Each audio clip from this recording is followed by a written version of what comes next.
Olá, alunos! Sejam bem-vindos a mais uma aula da nossa jornada pela história do cristianismo. Hoje vamos mergulhar em um período decisivo e fascinante da história, a Era das Trevas, conhecido como a Era Medieval. Esse termo é utilizado por alguns historiadores para se referir à Idade Média, que abrange desde a queda do Império Romano até o início da Renascença, marcado por uma época de desafios, conquistas e transformações profundas, com grande impacto para o cristianismo. Mas por que estudar esse período? A Era Medieval foi crucial para entender como a Igreja moldou o mundo ocidental e influenciou não apenas a religião, mas também a política, a cultura e a vida cotidiana. Para facilitar o aprendizado, vamos dividir nossa aula em tópicos claros e ao longo do caminho vamos refletir sobre lições que podemos aprender desse período histórico. Vamos falar agora como funciona a cronologia da Era das Trevas.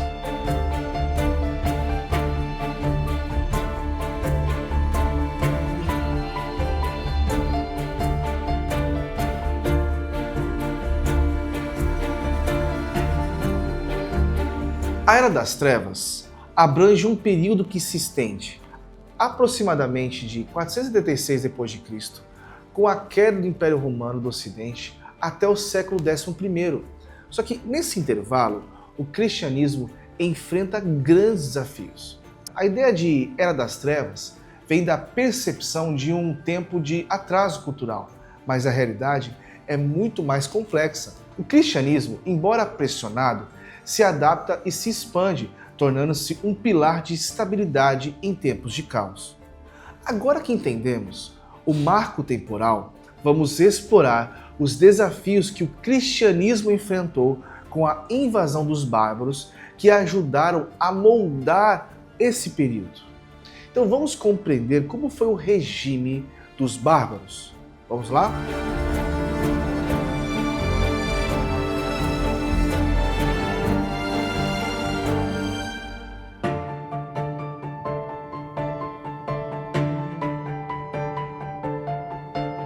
Com a queda do Império Romano, as invasões dos povos bárbaros, como os visigodos, os vândalos e hunos, marcaram o fim da Antiguidade e o começo da Idade Média. O Império Romano, já enfraquecido, não pôde resistir a essas invasões e a Igreja Católica acabou se tornando um dos poucos elementos de continuidade e estabilidade. Estes povos bárbaros, inicialmente pagãos, foram gradualmente convertidos ao cristianismo. A Igreja, nesse momento, ela desempenhou um papel vital na integração desses novos grupos ao mundo cristão. A missão evangelizadora da Igreja, como a figura dos missionários, foi central para a cristianização da Europa. Vamos lá!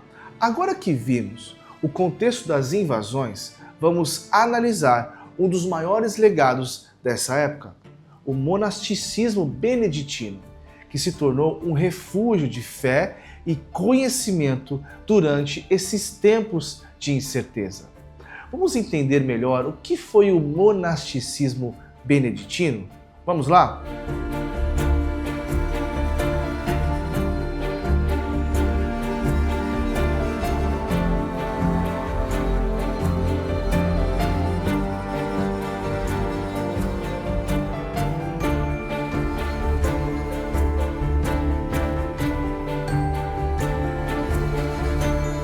O monasticismo beneditino foi um dos principais movimentos religiosos do período medieval.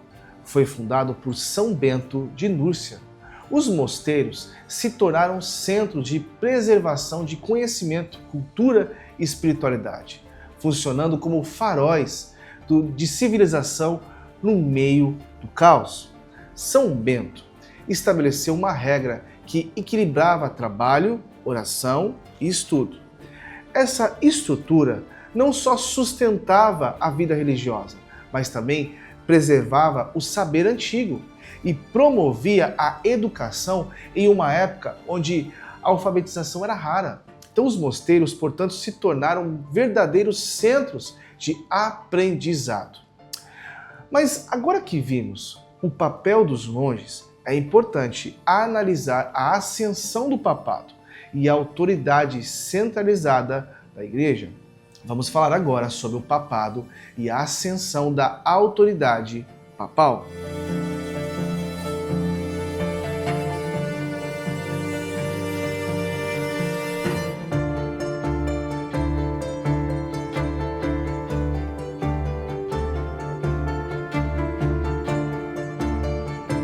Durante a Idade Média, o papado se consolidou como a instituição mais poderosa do cristianismo.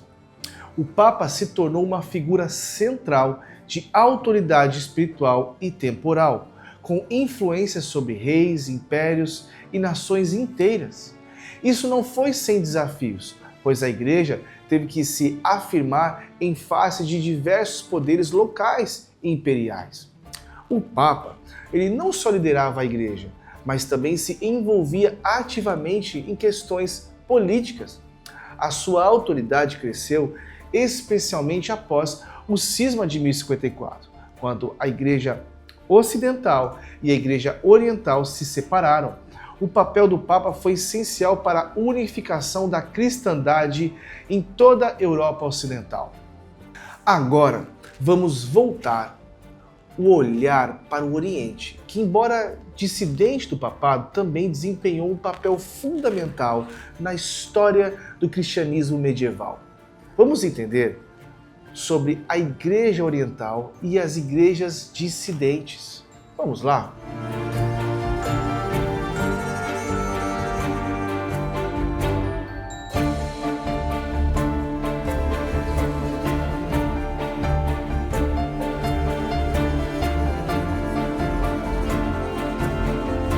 A Igreja Oriental, com sua sede em Constantinopla, seguia um caminho distinto do Papado Romano.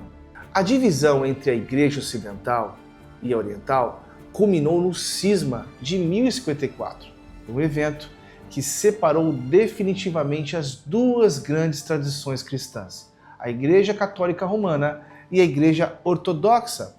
As igrejas dissidentes, como as igrejas armênias e as igrejas do Oriente Médio, mantiveram suas próprias tradições, práticas, litúrgicas e interpretações da fé. Essas divisões, embora muitas vezes fonte de conflito, também promoveram um cristianismo diversificado e multifacetado. Passando agora para uma das maiores ameaças à cristandade medieval, foi a expansão do Islã. Vamos falar agora como foram as conquistas árabes.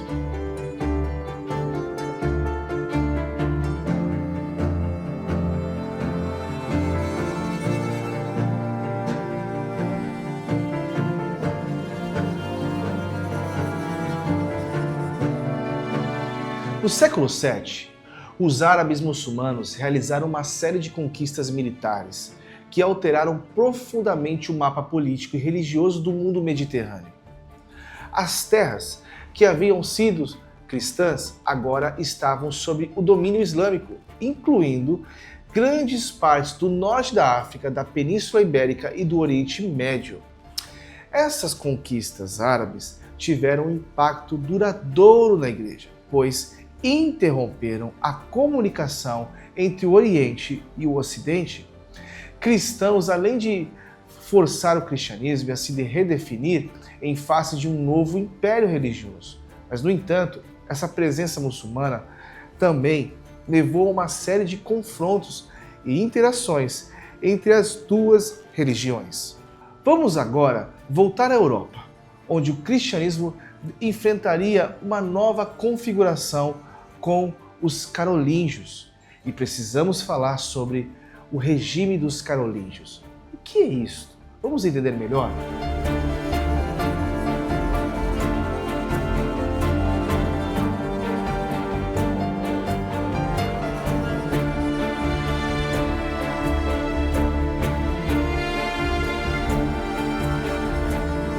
O Império Carolíngio, fundado por Carlos Magno, no final do século VIII, foi uma tentativa de restaurar a grandeza do Império Romano. Carlos Magno, ele recebeu o título de Imperador do Sacro Império Romano Germânico, uma aliança entre a Igreja e a monarquia, que garantiu à Igreja uma influência ainda mais ampla. Esse período também é marcado por um renovado interesse pela cultura e educação, com a criação de escolas nos mosteiros e a preservação de textos antigos. A aliança entre a Igreja e os carolíngios seria um fator-chave na formação da Europa medieval. Com o fortalecimento do poder imperial, a Igreja do Oriente também foi afetada, especialmente após as conquistas árabes. Vamos entender agora sobre a Igreja do Oriente depois das conquistas árabes. O que aconteceu?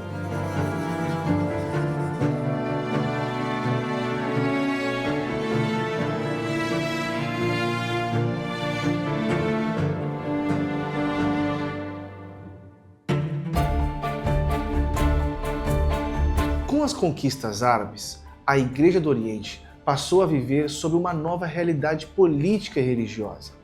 A Igreja Bizantina, que havia se mantido como o principal centro cristão do Oriente, agora estava pressionada pelo Islã e por outras ameaças regionais.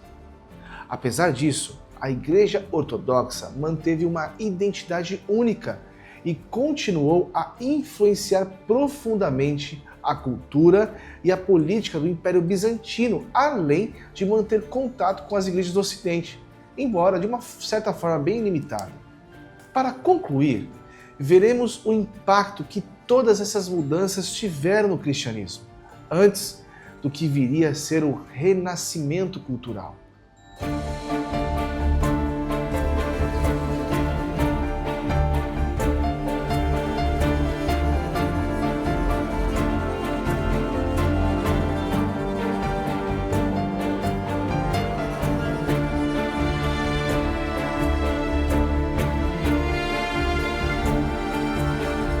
O final da Idade Média é marcado por uma sensação de estagnação, onde o cristianismo vive em uma noite escura sem grandes inovações. Mas a Igreja parecia ter perdido sua vitalidade espiritual e intelectual, e a Europa estava imersa em um período de grande dificuldade e desafio. Esse cenário de noite escura foi, no entanto, um prelúdio de um novo amanhecer, com o surgimento da Renascença, a descoberta do conhecimento clássico e a preparação para a Reforma Protestante. A Era das Trevas, após a queda do Império Romano, trouxe desafios ao cristianismo, mas também possibilitou a conversão dos bárbaros. Os mosteiros beneditinos preservaram o saber, enquanto o papado consolidava a sua autoridade. O cisma de 1054 dividiu a Igreja e as conquistas árabes ameaçaram a cristandade. Sob os carolíngios, houve um renascimento cultural e político, mas a Igreja Bizantina sofreu com as conquistas muçulmanas. Esse período de dificuldades e divisões preparou o caminho para o renascimento cultural, da Renascença e a Reforma, que transformaram profundamente o cristianismo e o mundo medieval. Mas eu espero que esta aula tenha ajudado a entender os eventos cruciais que moldaram a Igreja e o cristianismo durante a Idade Média. Não se esqueça, a história é a nossa pedagoga ou a nossa coveira. Espero você na próxima aula.